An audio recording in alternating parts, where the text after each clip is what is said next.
Hello, my name is Catherine Dixon, and I'm a University of Cincinnati adult gerontology nurse practitioner student. I would like to talk to you about an increasing complication of diabetes called diabetic retinopathy. If you or someone you know has this diabetes, this information is then for you. First, you may ask, what is diabetic retinopathy? What do we know about it and who's at risk? Well, I'm here to help. First, let's find out what the retina actually does. Light rays enter the eye through the cornea, pupil, and lens. These light rays pass through the vitreous, a clear gel-like substance that fills the middle of the eye. The light rays are focused on the retina, a light-sensitive tissue lining the back of the eye.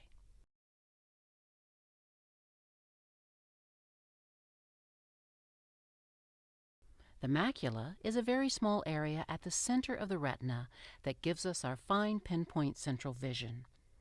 The area of retina surrounding the macula gives us our peripheral or side vision. The retina converts the light rays into signals that are sent through the optic nerve to the brain. Okay, now that we understand the importance of the retina and how it helps us to see, let's talk a little bit about diabetic retinopathy. To put it plainly, diabetic retinopathy is a condition that causes damage to the blood vessels in the retina that leads to vision loss or even blindness. In some people with this condition, the blood vessels that provide blood and oxygen to the eye may swell and leak fluid.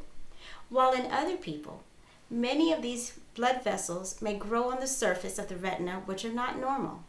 They are fragile and they can allow blood to leak into the eye and hence block your vision. You may be thinking, I see just fine. But if you have diabetes, either type 1 or type 2, you could be at risk. Or if you're a woman with diabetes, being pregnant may put you at risk as well. This is because of poorly managed diabetes. Most ask the question, wouldn't I know if I had problems seeing? Well, not always.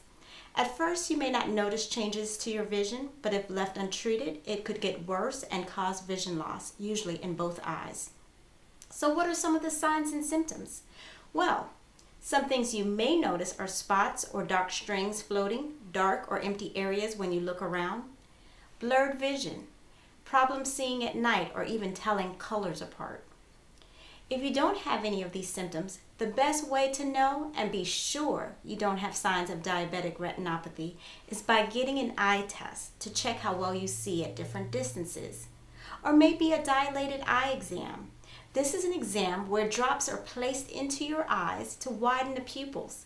This allows your eye care provider to see the inside of your eyes to look for signs of disease. And lastly, there's a tool called tonometry. This tool is used to measure the pressure inside your eye, and it can tell if bleeding and swelling is occurring. So by now, I hope you are asking the question, how can I stop this from happening? Well, it's important for you to monitor and control your blood sugar.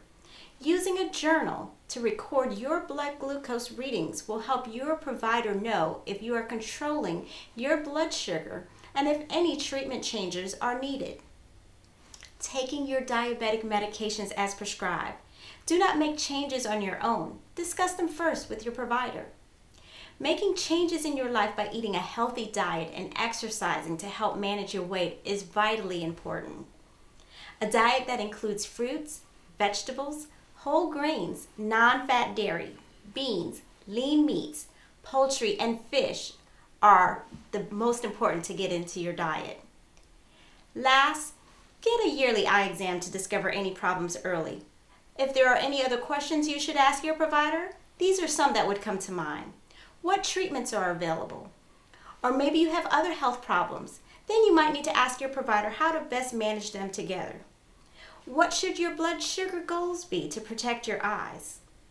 If you have other questions, be sure to visit the websites noted at the end of our discussion. Here's to your health.